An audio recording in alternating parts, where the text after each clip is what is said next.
Colorado Buffaloes football's self-proclaimed Deebo Samuel may be Deion Sanders, Marshall Faulk's answer at RB. Colorado Buffaloes receiver Drelon Miller could be the next man up in the injured running back room ahead of the team's matchup with the number 25 BYU Cougars on Saturday night under the lights at Folsom Field. With Deion Sanders and Marshall Faulk's group missing Deion Taylor and Simeon Price, Miller may be in line for snaps behind Dallin Hayden and Micah Welch in a pivotal matchup for the 2-2 Buffs. The Denver Gazette's Tyler King reports that the worst-kept secret in Boulder is that Miller will work out of the backfield Saturday night to jumpstart a campaign in which he's only accumulated 8 catches and 62 yards.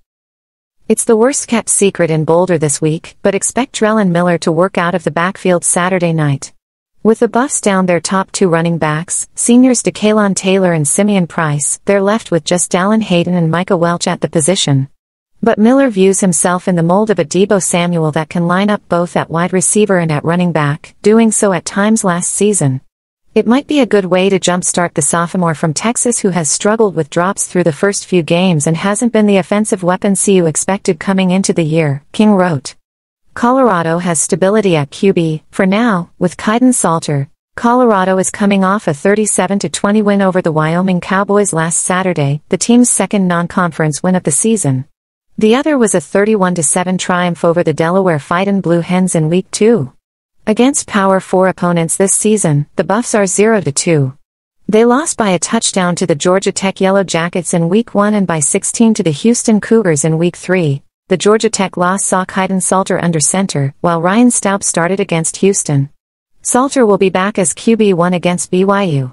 Assuming nothing goes awry, Salter will stay that way. The quarterback carousel is over.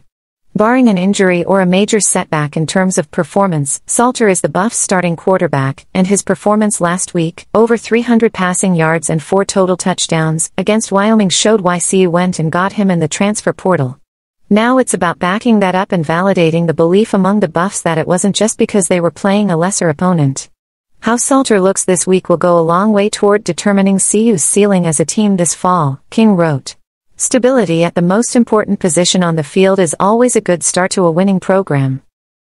Getting creative with skill position players to maximize the offense is a good way to win when injuries ravage the depth chart.